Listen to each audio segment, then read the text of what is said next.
बिस्मिल्लाहिर्रहमानिर्रहीम। अस्सलाम वालेकुम। 9th क्लास के मैथ का लेक्चर है। एक्सरसाइज 6.4 क्वेश्चन नंबर 1 है। कह रहा find the value of the following trigonometric ratios without using the calculator. हमने ट्रिग्नोमेट्रिक रेशियोज की वैल्यू निकालनी है लेकिन कैलकुलेटर का इस्तेमाल नहीं करना। इन क्वेश्चंस को करने से पहले हमें एक टेबल समझना होगा। देखिए ज़रा, ये एक टेबल है मेरे पास, ये आपकी बुक में भी मौजूद है। 6.4 के स्टार्ट में ही आपको ये टेबल मिल जाएगा। देखें ज़रा, साइन 0 0 होता है, इसी तरह कोस 0 1 होता है और tan 0 0 होता है। फिर साइन 30 1/2 होता है, कोस 30 √3/2, इसी तरह tan 30 क्या होता है 1/3। साइन 45 की बात करें तो 1/√2, कोस 45 की बात करें तो 1/√2 और tan 45 1 होगा। इसी तरह साइन 60 √3/2, कोस 60 1/2 और tan 60 होगा √3। साइन 90 1 होगा, कोस 90 0 और tan 90 इनफाइनाइट हो जाएगा। 180 की वैसे ज़रूरत नहीं है, तो वैसे आपकी बुक में भी नहीं है 180, लेकिन अगर कभी इन केस आपको ज़रूरत पड़ जाए तो आप इसको कर सकते हैं। साइन 180 0 होगा, कोस 180 -1 और tan 180 0 हो जाएगा। इस टेबल को आसान बनाने के लिए आप एक ट्रिक लगा सकते हैं, वो ये है कि साइन 0 0 होता है, कोस 0 1 होता है, ये मैक्सिमम सबको पता होता है, ठीक है। और tan कैसे निकलता है, साइन को कोस पे डिवाइड करके, तो 0 को 1 पे डिवाइड करेंगे 0 आएगा। अब जो 90 है ना, वो इसके उलट होता है, ठीक है।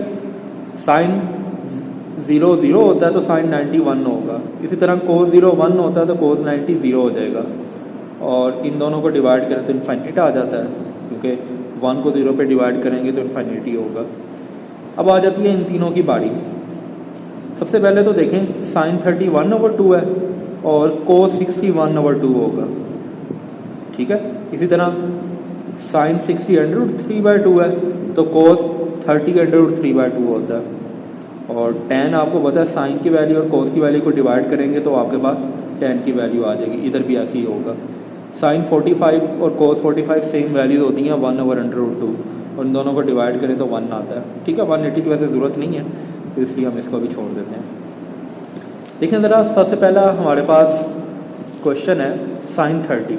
देखें ज़रा, साइन 30 है किसके इक्वल 1/2 के, तो हम यहाँ पे लगा देते हैं 1/2। आप यहाँ पे लिख भी सकते हैं साइन 30 डिग्री। उसके बाद है कोस 30, तो देखें ज़रा, कोस 30 जो है √3/2 होता है, तो हम यहाँ पे लिखेंगे कोस 30 डिग्री ये बराबर होगा √3/2।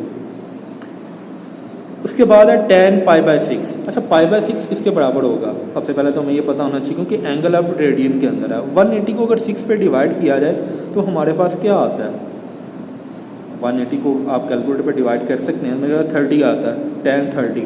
हमने यहाँ पे tan 30 की वैल्यू ढूंढनी है, तो देखें ज़रा, tan और ये 30 की लाइन में 1/√3 आ जाएगा, तो ये आ जाएगा आपके पास tan π/6 इक्वल है 1/√3 के, ओके। उसके बाद tan 60, तो देखें ज़रा, tan 60 √3 होगा, तो आप यहाँ पे tan 60 डिग्री जो है वो √3 लिखेंगे।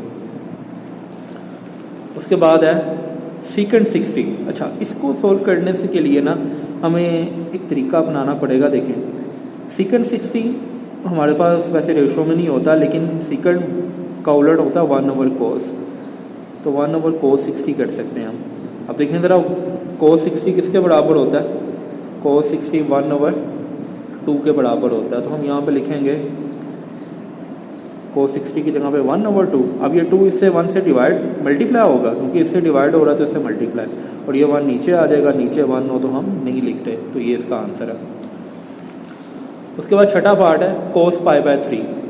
π/3 यानी 180 को 3 पे डिवाइड करें तो 60 आता है, तो हमें cos 60 जो है 1/2 होता है, तो हम यहाँ पे लिखेंगे cos π/3 इक्वल है 1/2, ठीक है जी। उसके बाद है cot 60। कोड की भी कोई वैल्यू नहीं है हमारे पास, तो ये tan का उलट होता है, तो हम tan 60 कर लेते हैं। तो देखें ज़रा, tan 60 जो है वो बराबर होता है √3, ठीक है। तो देखें ज़रा 1/√3, ठीक है। उसके बाद है sin 60, तो ये सीधा सीधा टेबल से हो जाएगा। देखें ज़रा, sin 60 √3/2 होता है, तो हम यहाँ पे लिख देंगे √3/2। उसके बाद 9 पार्ट है हमारे पास secant 30, तो secant को हमने 1/cos में करना है, cos 30, तो हमें cos 30 ढूंढना पड़ेगा। cos 30 बराबर है √3/2। तो देखें ज़रा, हम यहाँ पे लिख लेंगे √3/2। अब ये 2 इससे मल्टीप्लाई हो जाएगा, √3 से अगर डिवाइड हो रहा है तो इसका मतलब है 2/√3 आंसर आएगा। उसके बाद है कोसिकेंट 30, तो इसका उलट होता है साइन, तो हमें sin 30 की वैल्यू देखनी है। sin 30 1/2 होता है, तो हम यहाँ पे लगाएंगे 1/2। अब ये 2 इससे मल्टीप्लाई हो जाएगा और नीचे 1 ये वाला आ जाएगा, तो नीचे 1 हो तो हम नहीं लिखते, तो ये इसका आंसर होगा, ठीक है जी। उसके बाद है sin 45,